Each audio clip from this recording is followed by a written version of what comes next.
গত মার্চ মাসে ছিল আমার ছোট বোনপোর অন্নপ্রাশন। মামার বাড়ির তরফ থেকে অনেক উপহার থাকলেও আমি ভাবলাম নিজের হাতে কিছু একটা তৈরি করে দেব। যেই ভাবা সেই কাজ। দেখলাম এখন মাটির বাসনে খাওয়া খুবই ট্রেন্ডে চলছে, যদিও এটা আমাদের প্রায় হারিয়ে যাওয়ার সংস্কৃতি। যাই হোক, বাজার থেকে থালা, গ্লাস, বাটি, প্লেট কিনে আনলাম। তারপর তাকে ভালো করে ধুয়ে রোদে হালকা করে শুকিয়ে নিলাম।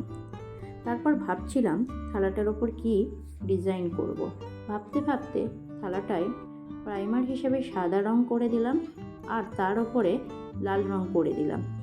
যেহেতু লাল রং করেছি সেহেতু আমাকে সাদা দিয়ে করলেই মনে হয় ডিজাইনটা ভালো লাগবে। যেই ভাবা সেই কাজ। সাদা কালার দিয়ে একটা হালকা ফুলকা ডিজাইন করলাম, কিন্তু মাঝখানটাই ফাঁকা যাচ্ছিল।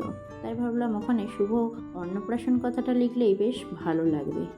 হ্যাঁ, বলা হলো না, আপনারা নিশ্চয়ই এর আগের একটি ভিডিওতে দেখেছেন আমি একটি ছোট থালায় কলকা করেছিলাম আর তাতে একটা নাম লিখেছিলাম দত্তাত্রেয়। আমার বোনপোর নাম দত্তাত্রেয়।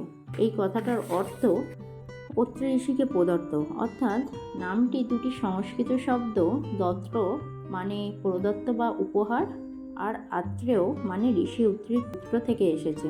পৌরাণিক বিশ্বাস অনুসারে ব্রহ্মা, বিষ্ণু, মহেশ্বর এই তিন মূর্তি ঋষি অত্রি ও মাতা অনুসূয়ার কাছে নিজেদের সন্তান রূপে দান বা উৎসর্গ করেছিলেন, তাই তিনি দত্তাত্রেয়। হ্যাঁ, বলে রাখি আমি এখানে কোনো ভার্নিশ ব্যবহার করিনি, যদিও এই থালাটির ওপরে কলা পাতা ব্যবহার করেই ওকে খেতে দেওয়া হয়েছিল, তবুও আমি রিস্ক নিতে চাইনি আর ভার্নিশটা তাই ব্যবহার করলাম না। যাই হোক, ধন্যবাদ, সকলে ভালো থাকবেন।